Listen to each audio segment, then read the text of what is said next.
Hola, en aquest vídeo anem a revisar tota la feina que hem fet des del WebMin creant el domini local i després també creant la zona inversa per a aquest domini local. Anem a revisar què és el que s'ha creat dins de l'Ubuntu Server, quins són els fitxers que s'han creat i veurem i revisarem des del terminal com podríem haver-lo fet tot manualment en lloc d'utilitzar el WebMin. Bé, jo ja havia iniciat l'Ubuntu Server i bàsicament podem trobar els documents que s'han creat i s'han modificat en les carpetes en etc/20 i també en /var/lib/20 també podrem veure la resta de documents que s'han creat i s'han editat. Inicialment anem a canviar-nos a la carpeta /etc/20 i ahí podem descobrir els documents que tenim i que s'han creat i modificat des del WebMin. El primer que podem fer és comprovar què n'hi ha des del fitxer named.conf, que com veurem fa referència als fitxers de configuració per defecte que estan estructurats en el conf.defaultZones, en conf.local i conf.options. Si revise el contingut del fitxer named.conf, podré veure com aquesta configuració se divideix en tres fitxers, com us comentava abans, en conf.options, conf.local i conf.defaultZones. Dins de conf.options, si l'edite, podré revisar què conté aquest document.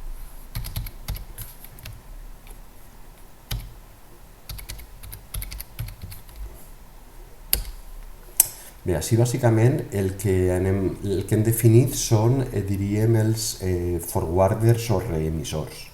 És a dir, per a totes aquelles peticions que li farem de nom al servei DNS que no facin referència al domini local, sinó que siguin externes al nostre domini local, fixeu-vos com se van a resoldre a través de la IP del router, que és la 192.168.0.1, i també hem especificat un domini públic, un domini, diríem, públic com el de Google, en aquest cas el 8.8.8.8.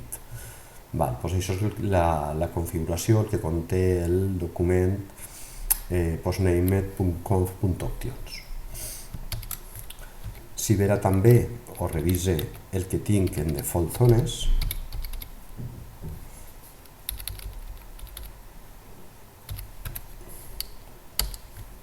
puc veure que així el que apareix és la resolució per a les zones localhost i també per a les zones comuns, i també, com veieu, també des del domini invers. I també apareix per defecte, que és un fitxer que revisarem, on estan les IPs dels servidors arrel. Quan no faig una consulta que és externa i tal, i tinc que resoldre, els servidors arrel també es troben en el fitxer root.hints. Bé, i finalment anem a veure el que tenim en el conf.local i ahí veurem com estan especificades les zones que hem creat dins del nostre WebMin, la zona del nom domini.org, i també ens diu on se van a trobar els registres de recursos que hem especificat.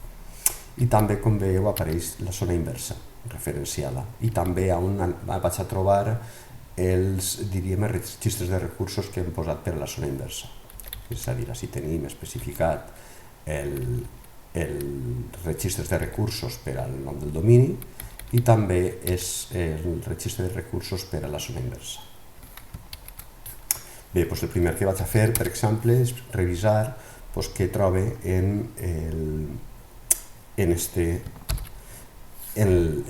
vaig a revisar com estan especificats els registres de recursos en estos documents. Me canvia la carpeta /lib/20 /var/lib/20 i així puc veure el que conté aquesta carpeta. I fixeu-vos que només conté dos fitxers i anem a revisar què contenen aquests dos fitxers. Si edite el nom domini, .rg.host, Pues fixeu-vos que el que trobe així és tots els registres de recursos que hem especificat abans dins del webme. Estan les adreces, el registre SOA per l'inici d'activitat, amb els paràmetres que hem especificat, i després també cadascun dels registres de recursos que hem especificat. Tant el servidor de noms, que és userver.nondomini.org, i tots els registres d'adreça o direcció que tenim per a cadascuna de les màquines. Des de l'Ubuntu Server, també per al nom del domini, també per a la màquina que tenia una IP fixa, que és el Mint, i també els registres àlies que hem especificat i també el registre de recursos que hem especificat per al servidor de correu. Si revise en la zona inversa,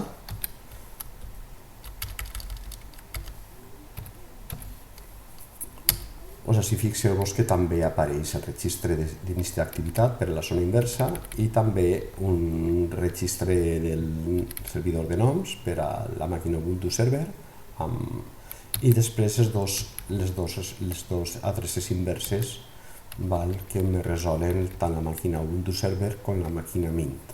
Així, quan faig les consultes amb el paràmetre, amb l'ordre dig, amb el paràmetre menys, especificant la IP de la màquina, me resol amb el nom del domini. L'última comprovació que podríem fer seria la que us he comentat abans de on es troba el servidor arrel, quan jo tinc que especificar això, busqueu un nom i quan el meu servidor DNS no sap on es troba, va consultar inicialment als servidors arrel. Així hem vist que aquesta informació la tindríem en el fitxer nameconf default zones i ahir m'especifica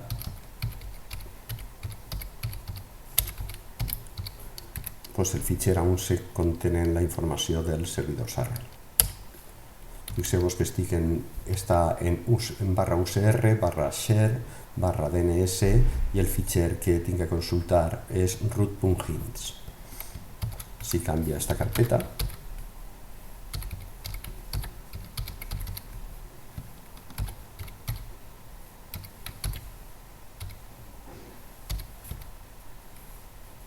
root.hints,